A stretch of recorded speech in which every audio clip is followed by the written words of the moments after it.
fight like a roaring fight, grit during dreams under stadium lights, sweat and fire, hearts ignite.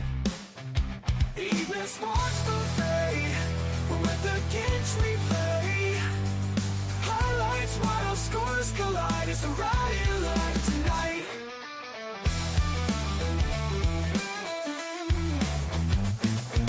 Blades drawn, bold on the chalkboard slate, rivals clash, it's a heavyweight fate. It's Halloween week, ladies and gentlemen. Anywho, a lot happened this weekend. You watched the games yesterday in the NFL, you watched the college stuff. Yesterday's NFL games were fucking abysmal. Pardon my French. Just abysmal. I have thoughts on that. Brian Kelly at LSU getting fired in the 8 o'clock hour. Stephen Body Right. I will have vintage LSU come on to discuss that. Thank you to the Ginch Quartet for the song. But hello. Don't forget on Saturday, fall back. Yes, it's that time of the year again where right now next week it'll be 6 o'clock instead of 7. It'll get dark at 5 o'clock and it blows.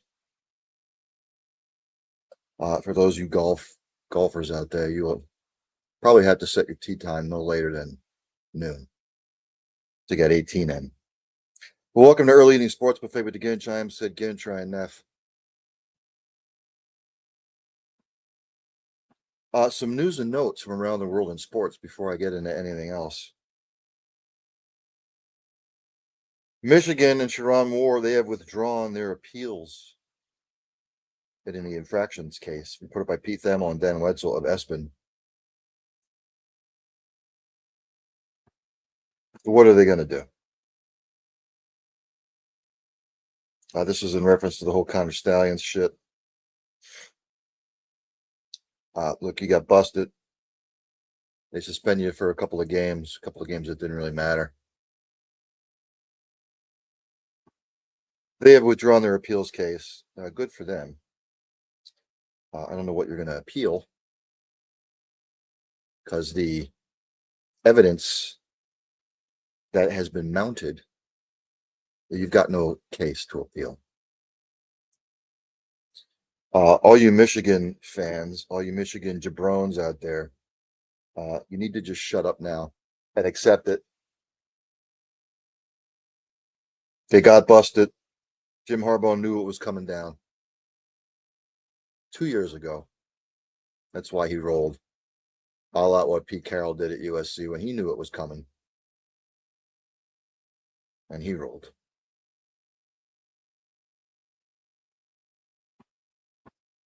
Minnesota Vikings quarterback Carson Wentz, he is having season-ending shoulder surgery.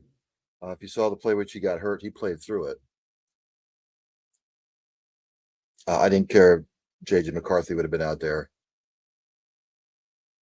on Thursday. The Vikings still would have got their ass kicked. Vikings are in trouble, by the way. Even when J.J. McCarthy gets back, they're still in trouble. Period. They're out of sorts. As are multi-teams in the NFL are out of sorts. So he's having season-ending surgery. Ex-NFL star Adrian Peterson, reported by the Associated Press, he is still in jail after DWI arrest. I don't know what happened to Adrian. Yo, Adrian, what's the deal? His life has kind of spiraled out of control the last couple of years. He remained in jail on Monday after being arrested a day earlier in a Houston suburb on charges of driving while intoxicated and unlawfully carrying a weapon, according to authorities. He was taken into custody Sunday morning by the Sugarland Police Department, as said agency spokeswoman Alicia Alanis. It's the second DWI arrest in 7 months for Adrian. Obviously, he has some issues going on. He needs to be addressed. And I hope he gets the help that he needs. It's a shame. We all have our skeletons. We all go through stuff. I'm not going to judge. I just hope that he gets the counseling or help that he needs. This is reported by Michael Rothstein from Espen. The ex-wife of Eric K. says Angels knew about his drug abuse.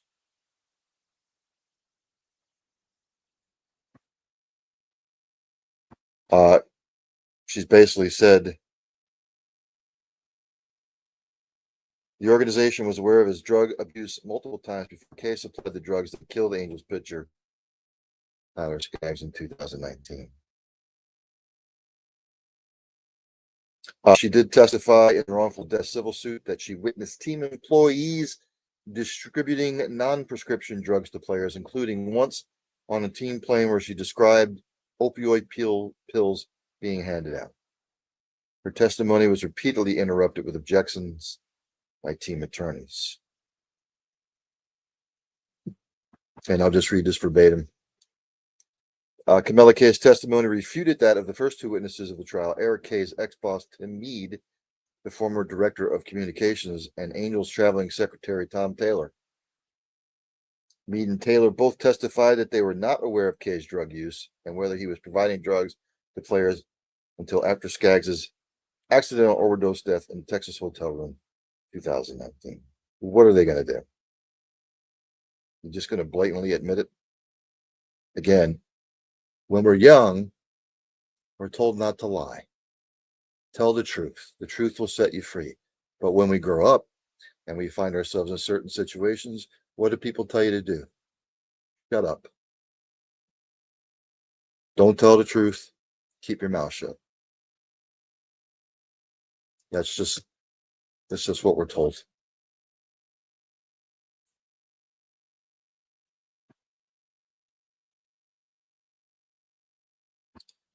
So those were some of the headlines today.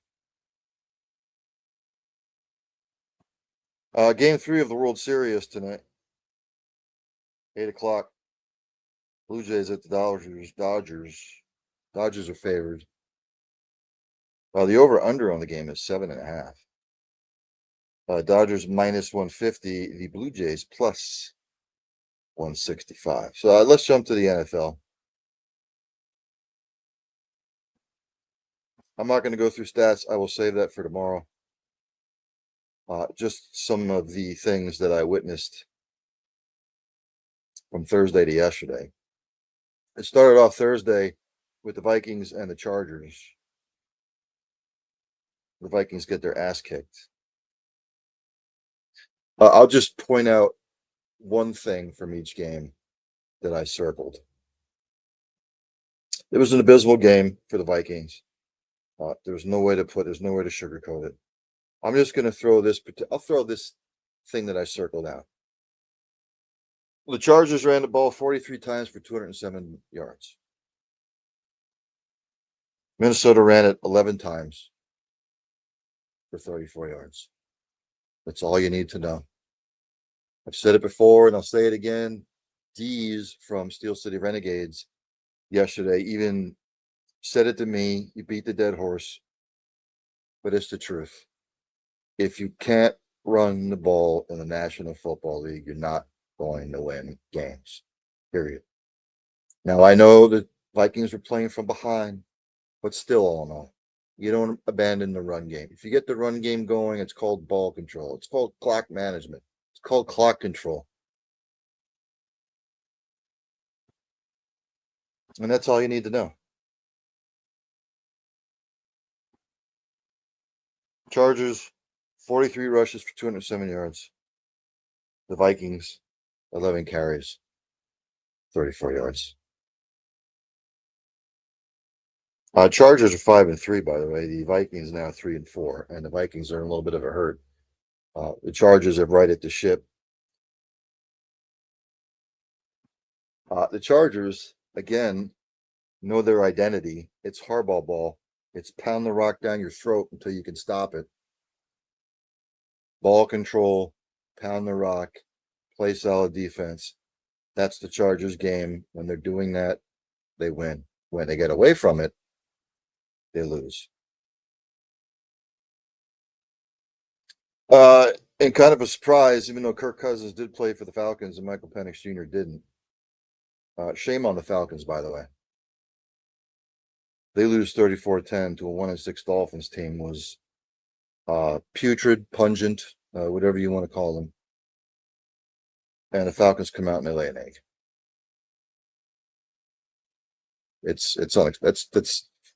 I've put on social media over the last couple of weeks that the NFL is getting hard to watch. It's becoming unwatchable. The refereeing it stinks. And you never know which team will show up from week to week. This was the Falcons team that went up to Carolina and got their ass kicked. And again, I circled it. Atlanta ran the ball 17 times for 45 yards. Bijan Robinson, 9 carries. What are you paying him for if you're not going to use him?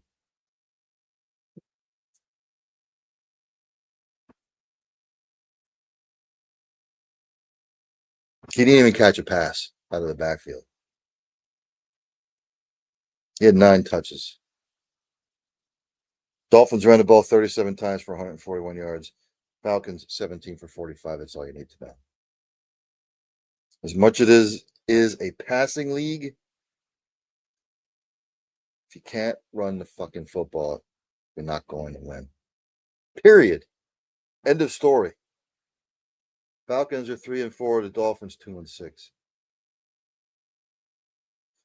In the holy shit game of the week, the Jets come back to beat the Bungles 39-38. Shame on the Bengals, by the way. They had no business losing that game. And it came out today that Cincinnati's defensive unit held a meeting. Okay, what's that going to do? Your defenses looked horrible all year, except for the first game of the year when you played the Browns, and you should have lost that game. Justin Fields, by the way, blocked out all the noise. He had a decent game.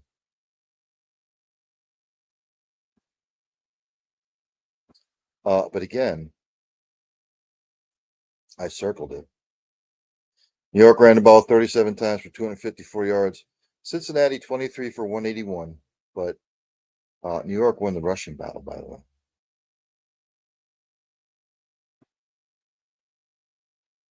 Inexplicable loss by the Bengals. It's just a horrible, horrible, horrible loss. There's no other way to put it. The Jets scored 22 four-quarter points. From what I'm seeing here, anyway. The Jets finally get the win. They're 1-7. The Bengals are 3-5. And only a game out of first, by the way.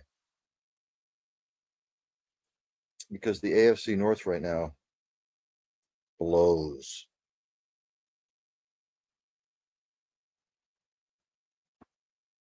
As we follow the bouncing ball,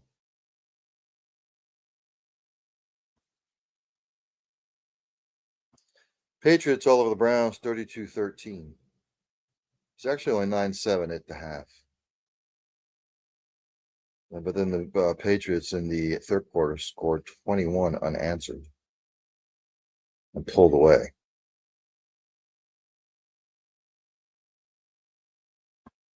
Again, I have it circled. Now, Dylan Gabriel threw 2 interceptions, which didn't help. Quinshon Judkins got hurt, which didn't help. And I know it was only 9-7 at the half. And I've circled it again.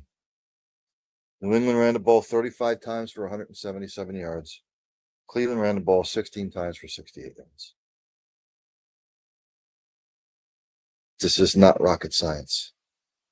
It's really not. You win the battle of the trenches offensively, and defensively, you go in and win. And especially if you outrun your opponent almost 3-1, you're going to win. The Patriots are surprising 6-2. I did not see that coming. I knew that they would be improved, just not to this extent. Browns 2-6. Browns still searching for answers. Eagles all over the Giants in the second game of their stint. Cam Scatterboy with that horrendous injury. Hope he will be on the road to recovery because that injury was nasty. It kind of reminded me of Dak Prescott 4 or 5 years ago. It was the same thing. It's going to take him a long time to come back, but he'll be back. The Giants look lackluster after that. It was 7-7. It was 7-7. Scatterbo, they were down 14-7. Scatterbo got hurt, and then it was all she wrote. Eagles win 38-20. Again, I'm going to circle this again, like I did. Philadelphia ran the ball 33 times for 276 yards. New York ran the ball 21 times for 68 yards. And the Giants' secondary was nowhere to be found as Jalen Hurts passed for 4 touchdowns. Eagles are 6-2 atop the NFC East. The Giants now 2-6. I would say that the Giants are probably in the market for a running back. I know they had Tyrone Tracy, XYZ. They will be going after whoever can try to fill the void of Scatterbo. The Bills hammered the Panthers 40-9. Just pathetic. I know Bryce Young didn't play for the Panthers, but for the holy Jesus, they were just god awful. The ass whooping from the get-go. Wasn't close. And again, James Cook, 19 carries, 216 yards, 2 touchdowns. Buffalo ran it 35 times for 245 yards. James Cook and Josh Allen had 2 rushing touchdowns apiece. Carolina ran it 28 times for 114 yards. Andy Dalton was sacked 7 times. It was a bludgeoning period. Carolina turned it over 3 times. XYZ. It's just a bad showing by the Panthers. Panthers are still 4-4. The Bills are 5-2. Looking up at the Patriots by a half game. I called this one. I said Baltimore would beat Chicago because I just don't trust Chicago. And Lamar Jackson will be back for Thursday night's game, by the way. Or did what they had to do. Baltimore knows what their identity is. Again, I'm going to circle this. Chicago ran it 23 times for 96 yards. Baltimore 35 for 177.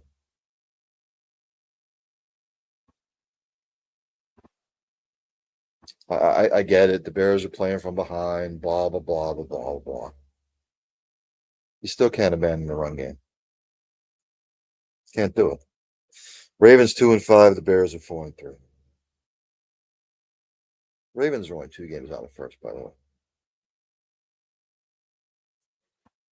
The Texans beat the 49ers 26-15. I thought the 49ers could go in there and get a win.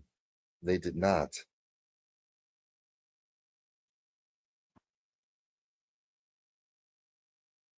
Again, and this it wasn't like a blowout. San Francisco was hanging around. Christian McCaffrey touched the ball 11 times. Not gonna do it. San Francisco ran the ball 10 times for 48 yards. Houston ran the ball 36 times for 157. You just put the record on repeat.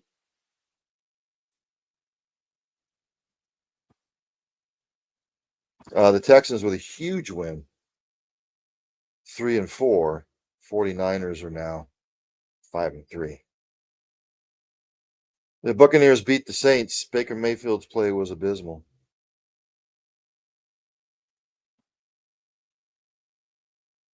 This game sucked, by the way. It was just, this one was hard to watch. Neither team could run the football.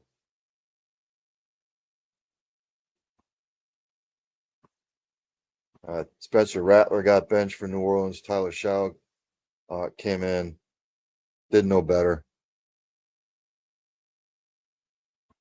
A stat that I circled here: New Orleans turned it over 4 times. Tampa Bay once.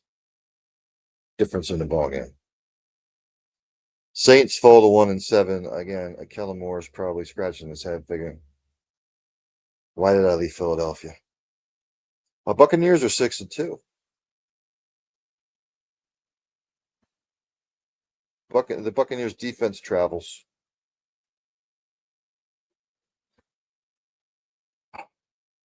Broncos beat the Cowboys down 44-24. Dak had his worst game of the year. He threw 2 picks. Bo Nix looked like John Elway. He threw for 4 touchdown passes. Dallas's defense, they suck out loud, by the way. Broncos have one of the better defenses. Dallas tried to run the football. It was respectable. Denver won that battle.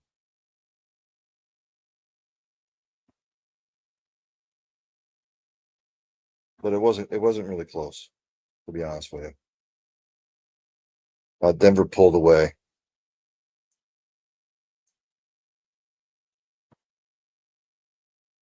Just, I don't know. I don't know what.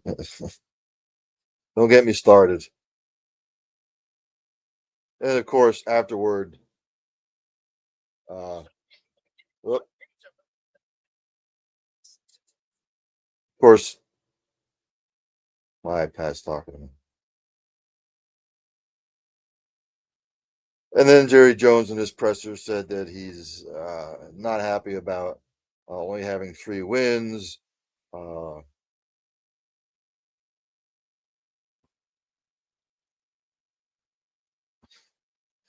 I've run out of superlatives.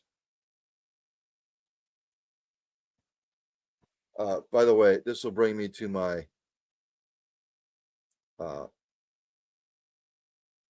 lovely segment that I like to call What is your major malfunction, numbnuts? Jerry said in his presser, I'm not happy at all with winning 3 ball games at all. Can we play better? Of course, we can play better. No shit, Sherlock. If I saw a proposition for us to help this team, no matter what the score was today, then I would look at it on the merits of helping this team.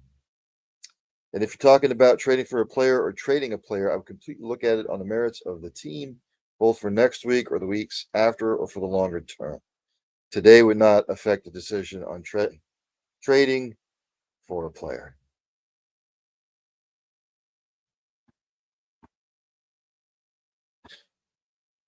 You could trade for whoever on the defensive side of the ball. It's not going to make that much of a difference. Your defense sucks. It's horrible. We're already through the halfway of the season. It's not a quick fix. You're not gonna fix it overnight. Period.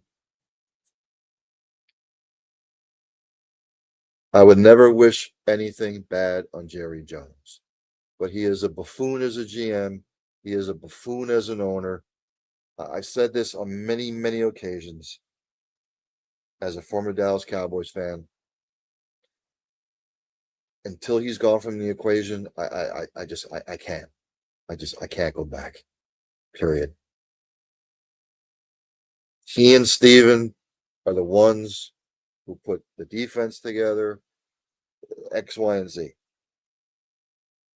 Cowboys came up against a superior team, and they got their ass kicked.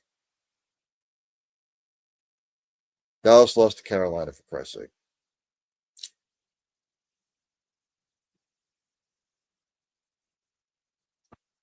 Of course, Brian Schottenheimer was, trying to do the politically correct thing.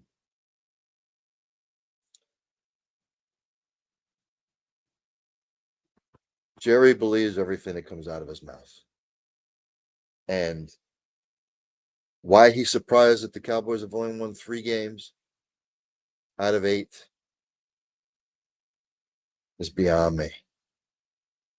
If he really thinks after he dealt Micah Parsons away that they were going to be 6-2,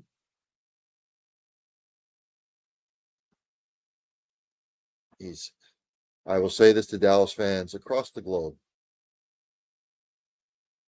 If you really want to hit Jerry where it hurts, stop going to the games. If that stadium is half empty, if it's 3/4 empty, they'll get the message. Jerry Jones believes that the Cowboys are still relevant, that he's still relevant. No, they're not. They're relative in the negative sense. And that's it.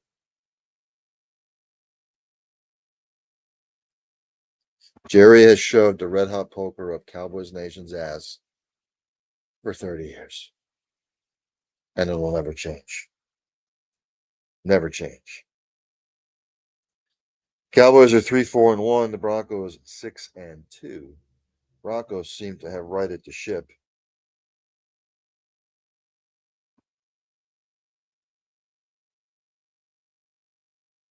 And again, the Broncos know who they are. You run the football with that defense, they're going to be a tough out. The Colts, best team in football right now. They're 7-1. They beat the Titans 38-14. Wasn't close. It was a beatdown. The Titans are abysmal. Daniel Jones continuing to have a stellar year.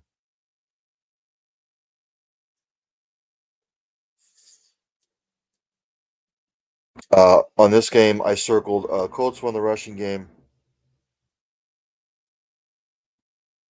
They controlled the clock. And on my pad, my Verizon pad is going to shut down on me for no apparent reason. So I've got to resort to my phone. Sorry about that. Look, the Colts know who they are. When they can run the ball with Jonathan Taylor, play solid defense. They're tough. I was off on the Colts this year. Big time. Colts 7-1, Titans. They are 1-7. Excuse me. And then last night's game, the Packers with a big win on the road, spoiling Aaron. It wasn't really a revenge game for Aaron Rodgers. I thought Pittsburgh maybe would pull it out. Pittsburgh defense, they're bad. Deez and I from Steel City Renegades. I switched my pick at the last minute. I took the Steelers. So I just figured Sunday night in Pittsburgh, Acrisure Stadium, whatever the hell they call it now. But the Steelers, their defense is not a quick fix either.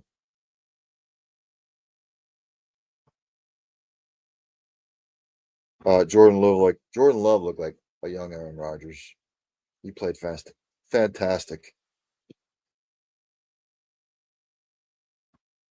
The rushing statistics were about the same. Well, Jordan Love put it up 37 times, completing 29 of them, 3 touchdowns. More importantly, no picks.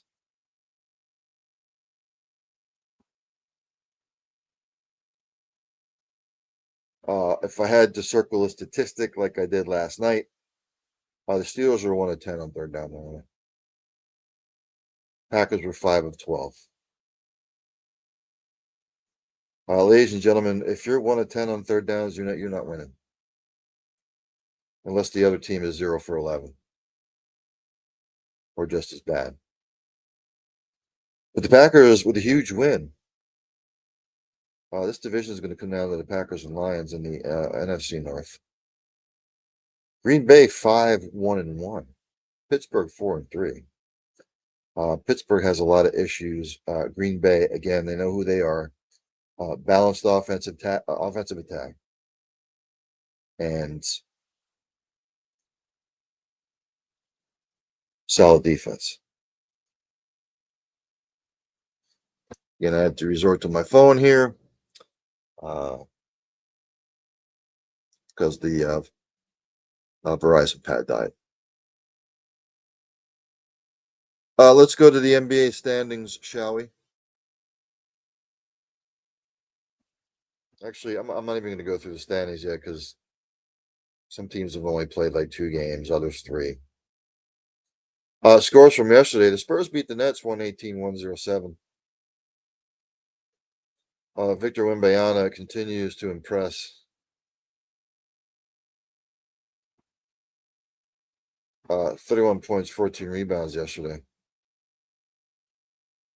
Pistons beat the Celtics. The Celtics now 0-3. It's going to be a long year without Jason Tatum. And I'm a Celtics fan. Jaylen Brown had 41 points for the Celtics. On the Pistons side, Duran for the Pistons, 24 points, 18 rebounds. Thompson for the Pistons, 21 points, 12 rebounds. Cavaliers beat the Bucks 118-113. The Bucks, Giannis had 40 and 14 rebounds.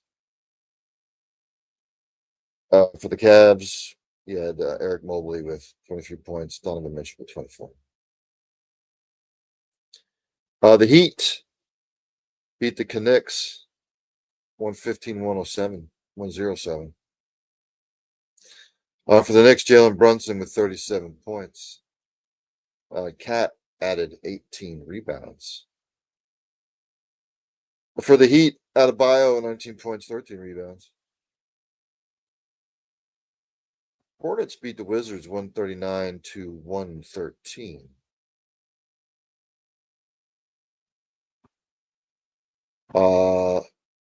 Mr. Ball for the Hornets had 38 points to go along with 13 assists and 13 rebounds. Your triple-double.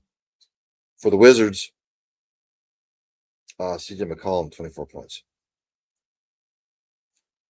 Timberwolves beat the Pacers 114-110. The Pacers off to a 0-3 start.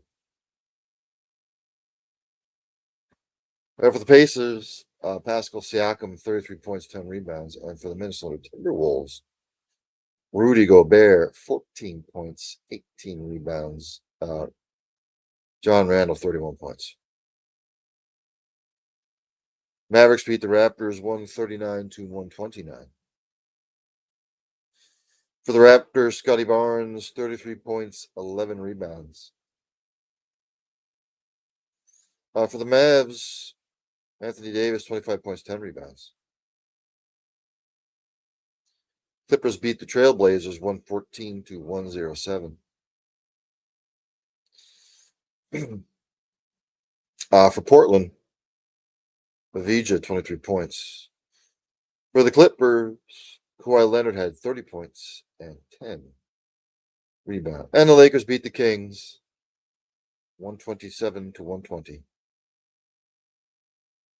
For the Lakers, DeAndre Ayton, 22 points, 15 rebounds. Austin Reeves, have a day, 51 points, 11 rebounds. For the Sacramento Kings, Zach LaVine had 32 points. On the slate today, heavy slate. Celtics at the Pelicans, Raptors at the Spurs. Right now, the Cavaliers and Pistons tied 24-24 in the first. 76ers up in the Magic, 28-18 in the first. Later on, Hawks, Bulls, Nets at the Rockets, Thunder at the Mavs, Suns at the Jazz, Nuggets at the Timberwolves, Grizzlies at the Warriors, Trailblazers at the Lakers.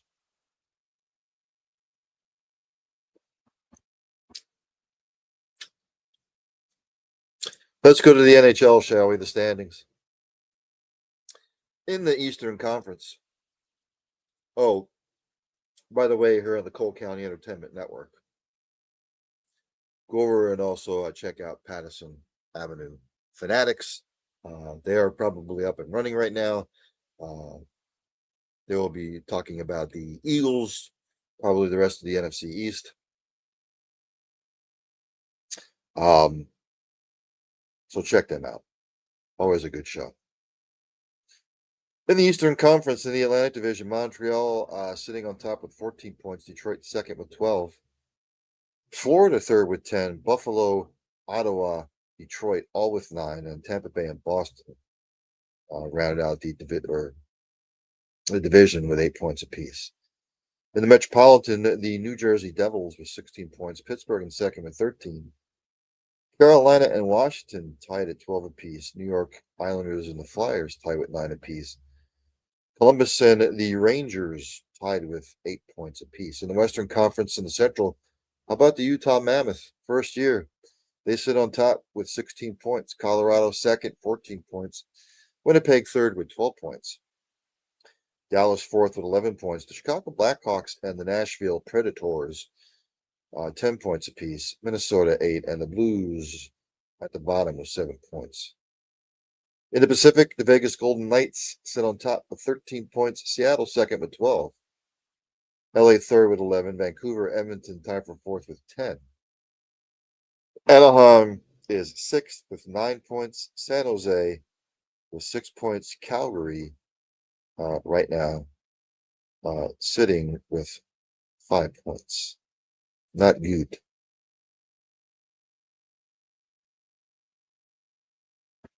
Only 2 games on the slate today. The Penguins up on the Blues in the first 2-1.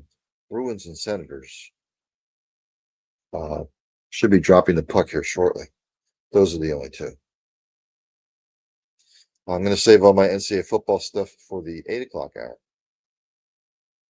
Again, Major League Baseball, Blue Jays, Dodgers, the first pitch, a little bit after 8 o'clock. I have picked the Dodgers in 6. I will still hold by that. Let's go to the English Premier League, shall we?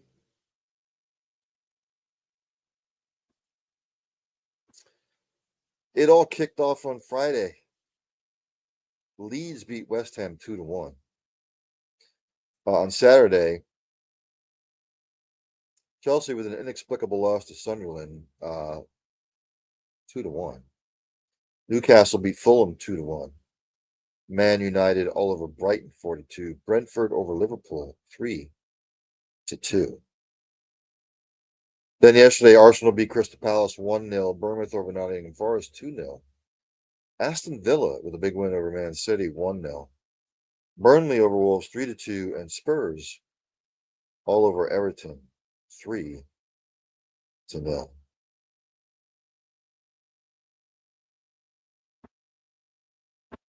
We go to the table, the standings.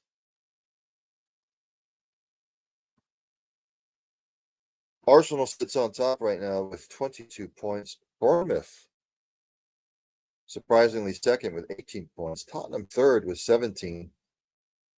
Sunderland has 17 points. Man City and Man United are 5th and 6th with 16 points respectively. Liverpool and Aston Villa 7th and 8th, 15 points respectively. Chelsea is 9th with 14 points. Crystal Palace and Brentford are 10th and 11th respectively with 13. Newcastle and Brighton 12th and 13th with 12 points. Everton and Leeds 14th and 15th with 11 points. Burnley 16th with 10 points. Fulham 17th with 8 points. And right now in the relegation status, Nottingham Forest, West Ham, and Wolverhampton.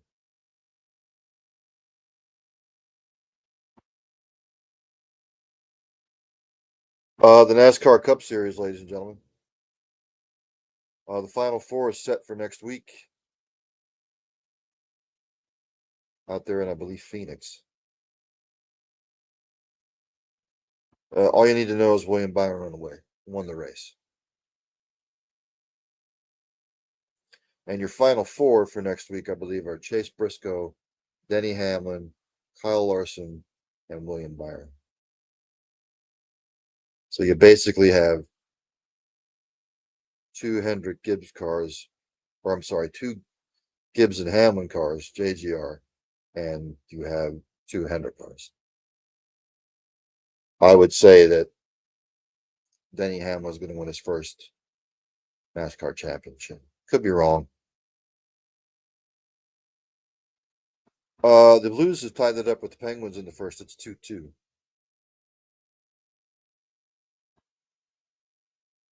Oh, and tonight the Kansas City Chiefs host the Washington Commanders. Jaden Daniels is out for the Commanders. I don't think it'll be a walk in the park for Kansas City, but I think Kansas City should win this game handily. But the way the weekend's gone in the NFL, I don't know. Kansas City's favored by 10.5, by the way. If the Kansas City team, if that team from last week shows up this week, Commanders are in for a long night. I'll go Chiefs 30, the Commanders 17. That's my pick. Kansas City, a hefty favorite. Washington plus 500, by the way. You throw a couple of bucks on that. If Washington wins, you're set for the week. So again, I'm going to end it there. Like I said, coming up 8 o'clock, Student Body Right, I will get into all things college football. Mr. Vintage LSU will be joining me to talk about what went down with Brian Kelly, where LSU turns now. It's just the era of college football that we live in. I would be hard-pressed to say that ADs and presidents of these universities are not going to pay out the big bucks for hefty contracts anymore, because it's really not going to pay the university. Boosters and whatnot, they can afford buyouts, but after what's happened with James Franklin, Brian Kelly, Billy Napier, etc., if coaches are going to be looking for huge paydays with buyouts like they've been, I don't think that's going to happen. But what do I know? The presidents, ADs, the universities, they want to shell out the big bucks to bring in coaches. They've got nobody to blame but themselves. Again, as I always end, practice compassion, practice empathy, have passion for what you do. Hug somebody, it might make their day. Tell somebody you love them. You might not get a second chance. For God's sakes, if you see somebody struggling for whatever reason, inquire, ask questions. You might not just be saving a life, you might be saving multiple lives. Enjoy the World Series. I'll see everybody at 8 o'clock on the Cole County Entertainment Network here. Go over and check out the Patterson Avenue Fanatics on the Cole County Entertainment Network. There's only one thing left to do, and that's for Dandy Don to take me out. Turn out the lights, the party's over. They say that all good things must end. Call it a night, the party's over. And tomorrow and next year starts the same old thing again.